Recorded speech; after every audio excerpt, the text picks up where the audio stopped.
Amém. Quem tem a Bíblia, abra em 2 Reis, capítulo 6, a partir do verso de número 1. Nós vamos fazer essa leitura, essa palavra certamente vai alcançar o teu coração. Já tem alguns dias que eu tenho meditado nela e ontem pude, de forma ministerial, passar para a equipe de fé, obreiros, todos que fazem a obra de Deus. Eu perguntava a Deus a mensagem de hoje. O Senhor disse que essa é a mensagem que está no coração para ser entregue também hoje. E buscando no Senhor, o Senhor sempre acrescenta coisas novas para nós. Encontraram? 2 Reis, capítulo 6. Primeiro vamos fazer a leitura para trazer em mente o conhecimento da história. Depois a gente busca aqui pontuar algumas observações que o Espírito Santo vai trazer ao nosso coração. Está escrito assim: E disseram os filhos dos profetas a Eliseu: Eis que o lugar em que habitamos diante da tua face nos é estreito. Vamos, pois, até ao Jordão, tomemos de lá, cada um de nós, uma viga, e façamos-nos ali um lugar para habitar ali. E disse ele: Ide. E disse serve-te, direis com os teus servos. E disse: Eu irei. E foi com eles, e chegando eles ao Jordão, cortaram madeira. Sucedeu que, derribando um deles, uma viga, o ferro caiu na água. E clamou e disse: Ai, meu senhor, porque era emprestado. E disse o homem de Deus: Onde caiu? Mostrando-lhe ele o lugar, cortou um pau e o lançou ali, e fez nadar o machado, o ferro. E disse: Levanta. Então ele estendeu a sua mão, e o que aconteceu, igreja? O tomou. Tem uma tradição que fala que ele recuperou. É uma tradição que fala que ele pegou de volta. Amém. Eu quero aqui, irmãos, falar um pouquinho desse machado. A Bíblia está falando ferro, mas existem versões que falam machado. E esse machado tem vários sentidos, significados, principalmente de forma espiritual. O machado pode representar a unção de Deus, pode representar a virtude, a manifestação do Espírito sobre a nossa vida. E olha, eu já ministrei essa passagem, essa pregação aqui, já fiz em vários momentos. E o Senhor nos dá a direção, que pode ser a perseverança, o amor, pode ser tantas coisas que a gente pode acrescentar aqui. Mas desde ontem, irmãos, o Senhor tem me apontado assim para que a gente possa entender que esse machado, para esse momento, esse culto, essa reunião, ele representa o fruto do Espírito Santo. Registrado lá em Gálatas 5:22, você lembra do fruto? O fruto é com 9 vitaminas, o poder de Deus sobre a nossa vida. Nós vamos fazer a leitura aí, está aí na tela. Mas o fruto do Espírito o que é o fruto do Espírito? Amor, gozo, paz, longanimidade, benignidade, bondade, fé, mansidão e temperança. Vou começar aqui do verso 5, depois a gente volta apontando aqui outras informações importantes. O verso 5 de 2 Reis está falando que um deles, derribando o machado, caiu na água. E quando ele perde o machado, ele logo, surpreso, no sentido assim, não era para ter perdido, ou que eu vejo uma declaração de espanto, de preocupação. A frase que a gente vê aí no verso é que preocupado, às vezes até aflito, coração apertado, e agora? O que eu vou fazer? O que ele disse? Qual que é a frase que está aí? Ai, meu Senhor, porque era emprestado. Então veja, irmãos, que tem muitas pessoas que estão servindo a Deus, estão envolvidos na obra do Senhor, estão dedicando a sua vida para acrescentar algo no reino de Deus. Porém, a Bíblia está falando que um deles perderam ali, perdeu o machado. E como eu disse, o que o Espírito Santo colocou no meu coração, já esses dias agora, sobre o fruto do Espírito. A gente precisa analisar, refletir.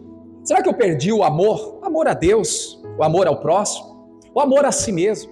Porque olha só, igreja, a Bíblia nos ensina a amar a Deus de todo o nosso coração. A Bíblia ensina a amar o próximo como assim? Aqui tem 2 pontos. Eu tenho que amar, primeiro, a mim mesmo e depois amar o próximo. Então, pegando esses 3 pontos, como você se vê? Você tem amado? Você tem vivido o verdadeiro amor?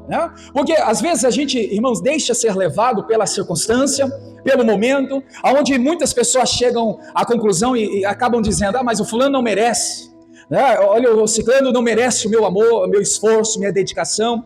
Se olharmos para a palavra, nem nós mesmos merecemos o amor de Deus. Mas a Bíblia diz que Deus amou o mundo de tal maneira. E ali você vê em João 3,16, Deus decidindo nos amar sem a gente merecer.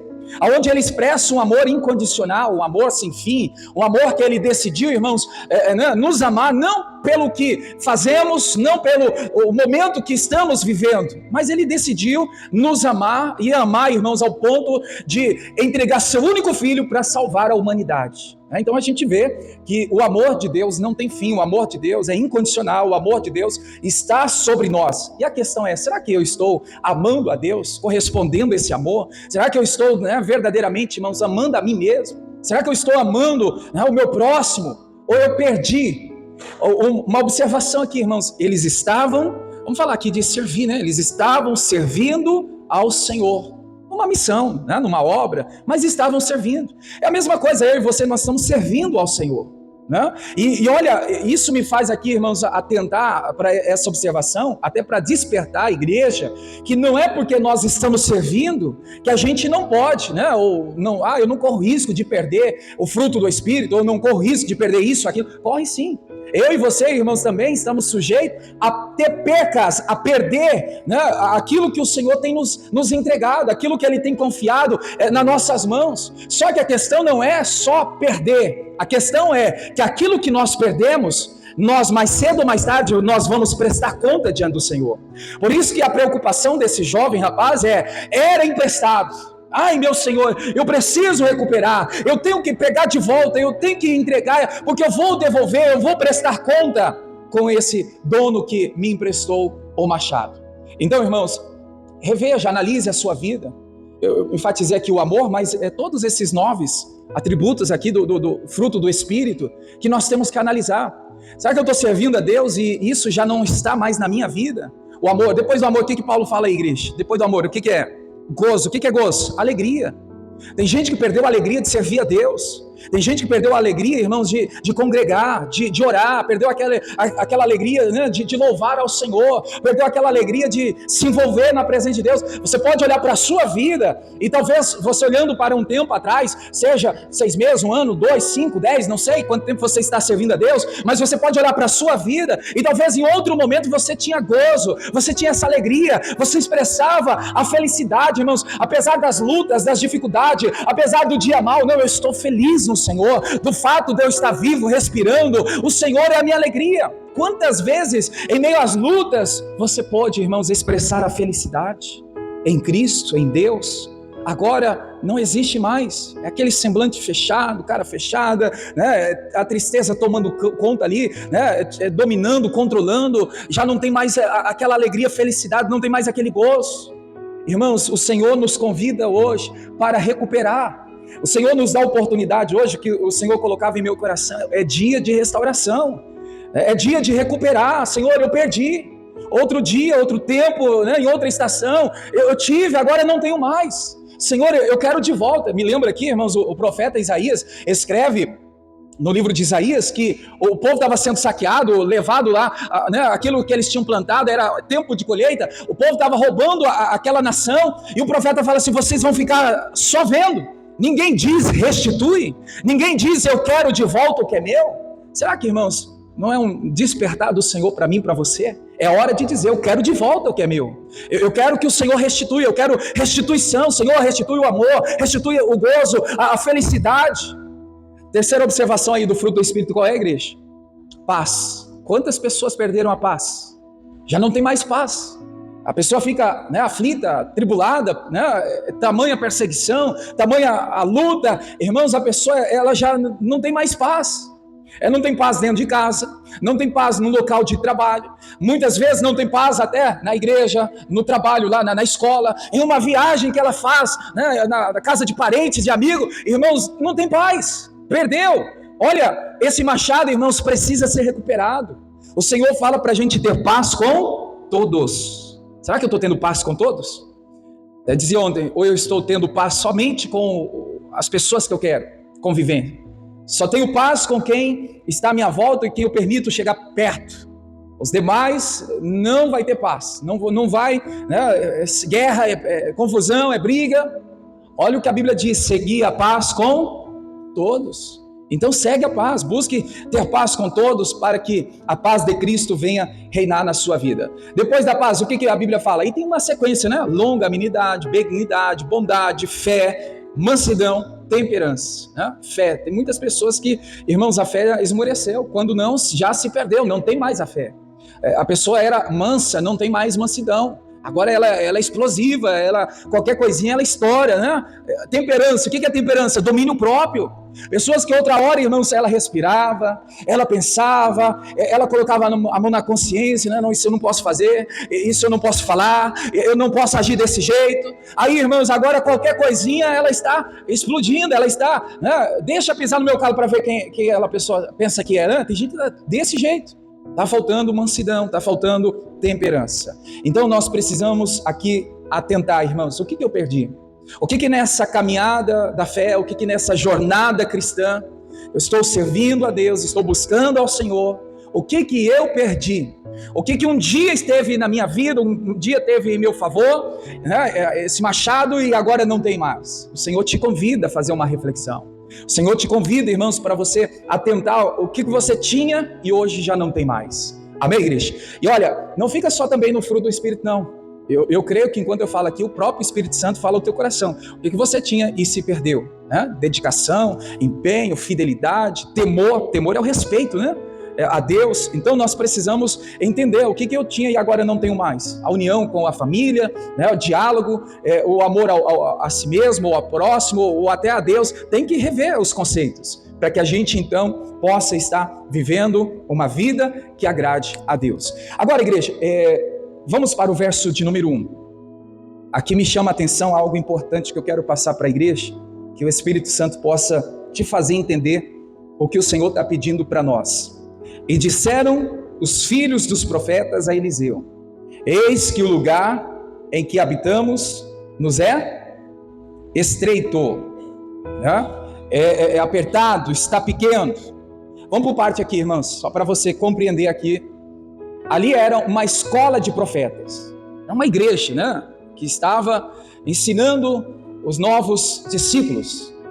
Uma coisa que aqui me veio agora para dizer a você, né? Como serve para mim, irmãos, a igreja é uma escola da fé, amém? Assim como a pessoa vai para a escola para aprender, para ela então, né, sobressair diante do mundo, é necessário vir para a igreja para aprender sobre os assuntos espirituais, para te preparar, para te capacitar para a vida espiritual, amém, igreja? Então diga comigo, a igreja é uma escola de fé, né, para a gente exercitar a fé. Então nessa escola de profetas, eles viram, irmãos, que o número de pessoas estavam crescendo, né, o discipulado estava crescendo, aumentando, e eles perceberam que o lugar que eles habitavam, que eles estudavam, que eles estavam ali servindo, buscando, aprendendo da parte de Deus, a Bíblia diz que no versículo 1 que o lugar ficou como, igreja?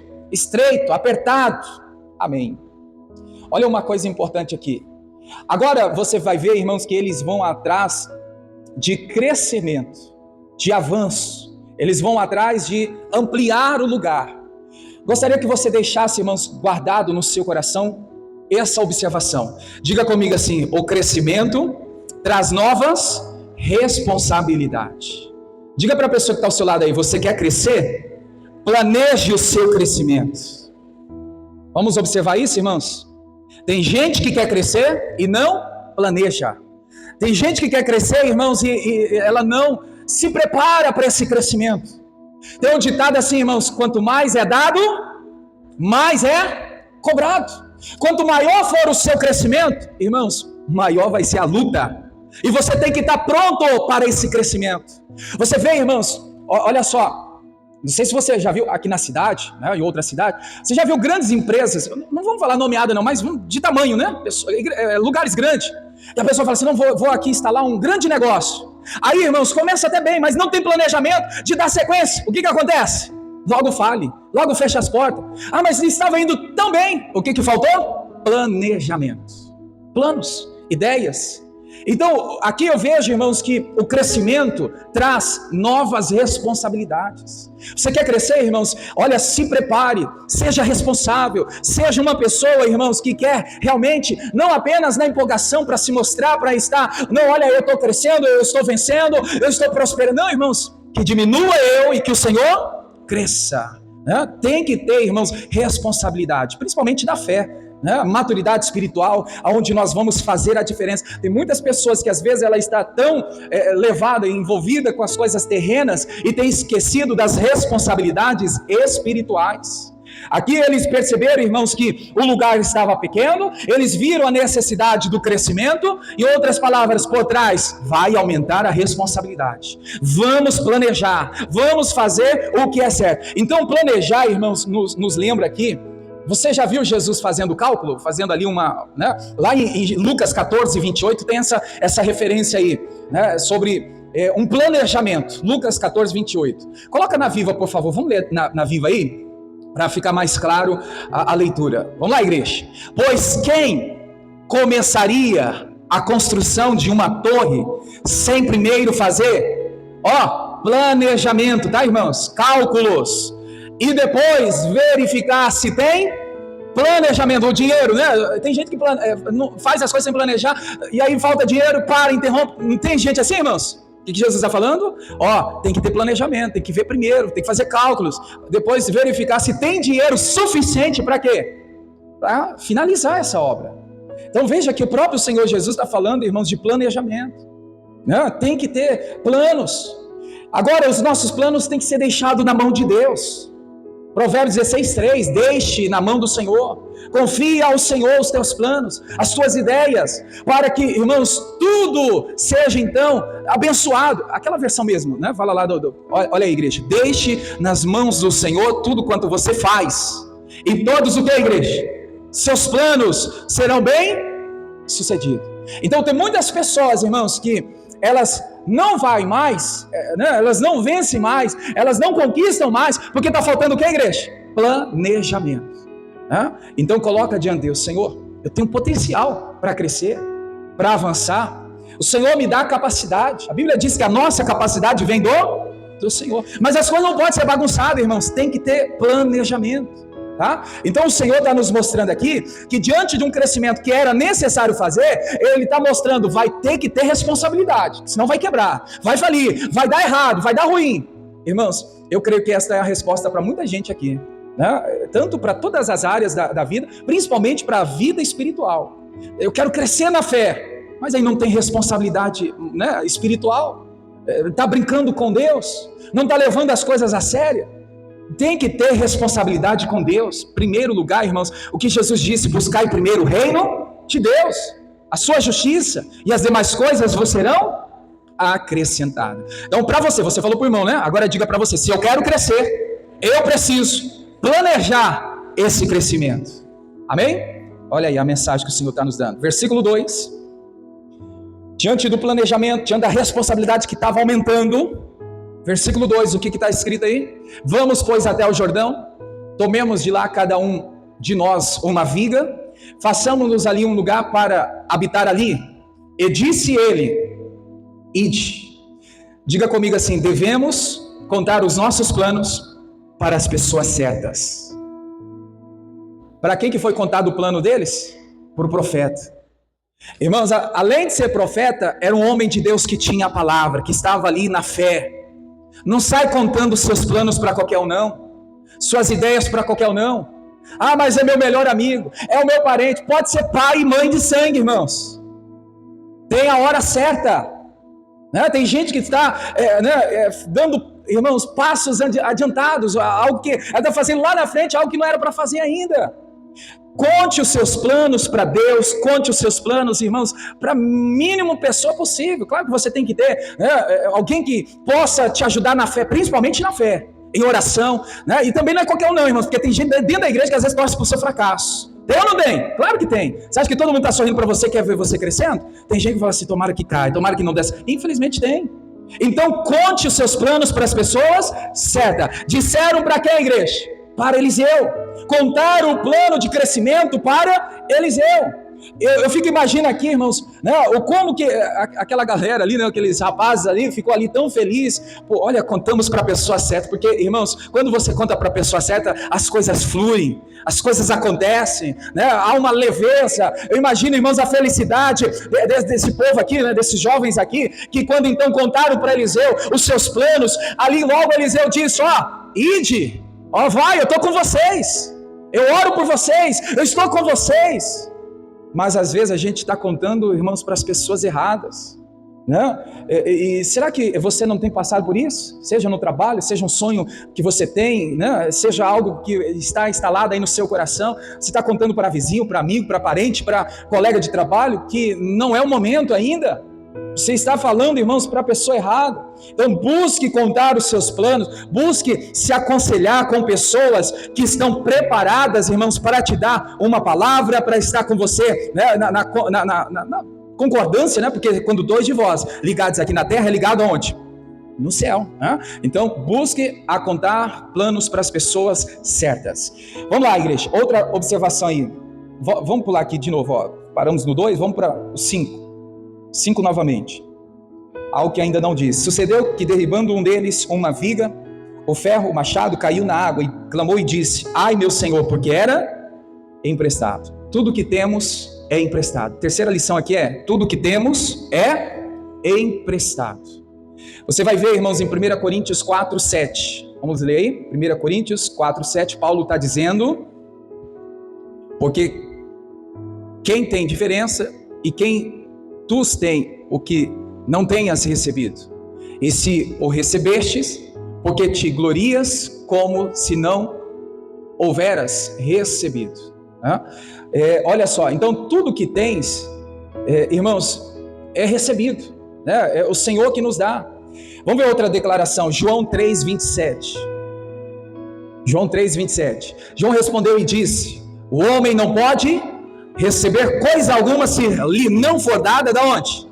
Do céu. Então tudo que nós temos é nos dado, é emprestado, né? E a gente vê, irmãos, que os dons que você tem, as habilidades que você tem, o talento que você tem, a oportunidade que você tem, vem de quem? Vem de Deus, né? A sabedoria que você tem vem de Deus. Então teremos que prestar conta, irmãos, desses dons, dessa capacidade que foi nos dado, quando nós encontrarmos com o Senhor face a face. O próprio Senhor Jesus, irmãos, a gente olhando ali, você vai ver, tem uma música que fala de Jesus entrando lá no jumentinho, não tem? Lembra dessa música? Né? O jumento era emprestado, era ou não era? Não era de Cristo, né? Então veja que até Cristo, irmãos, montou num jumento emprestado, foi colocado num túmulo que foi emprestado, ensinando que as coisas aqui da terra são emprestadas. Né? Então a gente precisa refletir, irmãos, o que temos é emprestado e que um dia nós vamos prestar conta. Temos que cuidar do que é emprestado. Outra lição importante aqui, irmãos, que a ferramenta deve ser usada para o reino de Deus, para a obra do Senhor. Vamos entender aqui que eles estavam trabalhando para o crescimento, para aumentar ali a igreja, o lugar que já estava apertado. Estavam trabalhando a serviço do Senhor. Onde eu estava meditando ontem à noite, irmãos, e se não fosse a serviço do Senhor? Aí Deus me fez entender que muitas coisas que pessoas aí fora perdem, não tem volta. E aqui a gente vê, irmãos, que algo que foi perdido, né, a serviço do reino, a serviço ao Senhor, e o Senhor deu a condição deles recuperarem. Então veja que o que a gente tem que fazer, irmãos, é aplicar o coração. Seja um trabalho, Senhor, eu estou trabalhando aqui, mas estou fazendo como se estivesse fazendo para o Senhor. Eu estou fazendo isso, Senhor, é para as pessoas, é para alguém, né, ter benefício, mas, Senhor, é como se estivesse fazendo para o Senhor. Porque, irmãos, quando a gente faz para Deus, a gente vai fazer o nosso melhor. E se dá algo errado, nós temos em Deus a chance, a condição de recuperar, de ajustar, de alinhar, de estar, irmãos, acertando ou recomeçando aquilo que não deu certo. Mas quando a gente está fora, que Deus está fora, não é para Deus, a quem nós vamos recorrer? Já parou para analisar? O serviço era feito ao Senhor, e se não fosse? Estava lá aquele machado lá na água até hoje, né, no rio. Mas veja que quando você aplica o coração e é para o Senhor, irmãos, ainda que algo sai fora, o Senhor restitui. Ainda que algo desalinha, o Senhor alinha. Ainda que algo se perde, Ele restitui. Então aplique o seu coração para fazer tudo para Deus ser glorificado. Isso é Deus, o Senhor está aqui comigo, o Senhor está à frente, o Senhor está na direção de tudo. Amém, igreja? Outra coisa aqui que a gente precisa também atentar, versículo 6, a Bíblia está dizendo assim: e disse o homem de Deus, onde caiu? E mostrando-lhe ele o lugar, cortou um pau e lançou ali, e fez nadar o ferro, né? O machado flutuou. E disse, levanta-te. Então ele estendeu a sua mão e o tomou, recuperou, teve de volta. Para a gente terminar, a igreja, precisamos ser humildes para reconhecer que quando perdemos a ferramenta, nós precisamos recuperar. E olha, nós sabemos aonde erramos. O profeta falou assim: vai lá onde você deixou cair. Você sabe onde você errou, você sabe onde você tem errado. Sabe, isso aqui, irmãos, é mais profundo que a gente possa imaginar. Porque quantas são as pessoas que elas fazem vista grossa, até mesmo pensando, achando, né, que o que ela está fazendo ninguém vai saber, que ninguém vai descobrir, que vai morrer desse jeito e pronto, e acabou. Reconheça, tenha humildade. Senhor, errei. Errei quando tomei essa decisão, errei quando falei isso, errei quando fiz isso. Tem que ter, irmãos, reconhecimento, humildade, tem que ter um coração voltado para o Senhor. Muitas pessoas, elas estão no erro, e por não ter a humildade de reconhecer esse erro, ela permanece no erro, ela continua no erro. Ontem eu até disse aos obreiros, eu ouvi um trecho de uma mensagem do missionário, ele estava falando sobre casamento, relacionamento. E quantas pessoas que estão com um casamento ruim, mal, ao ponto de divorciar, ao ponto da pessoa falar assim, não aguento mais. E o missionário dizia, irmãos, que a pessoa ela está nessa condição porque ela ainda não deu braço a torcer. Porque ela só fica apontando, não, a gente está assim por causa dele, por causa dela, o nosso casamento assim é culpa dos filhos, porque se os filhos não interferissem, a gente não estaria assim. Aí tem gente que fala assim, não, a gente só briga porque está faltando dinheiro, sempre procurando, irmãos, apoiar ou colocar em alguém a desculpa do fracasso daquele relacionamento. O missionário estava dizendo, irmãos, reconheça. Ainda que você não tenha total parte desse erro, do fracasso do seu relacionamento no momento, assuma juntamente com a pessoa e fala assim, erramos, eu tenho parte desse erro, se estamos assim é porque eu também fiz algo errado. Reconhecer, humildade. Estou falando aqui do casamento, mas é para qualquer área, irmãos, seja no trabalho, seja para a sua vida espiritual, tem que ter humildade para reconhecer aonde deixou cair o machado, aonde você errou, o que fez você perder esse machado. Amém, igreja? Vamos orar? Hoje é dia de recuperação, de restituição, e eu creio que o Senhor vai fazer isso. Fique em pé, em nome de Jesus. Deus abençoe.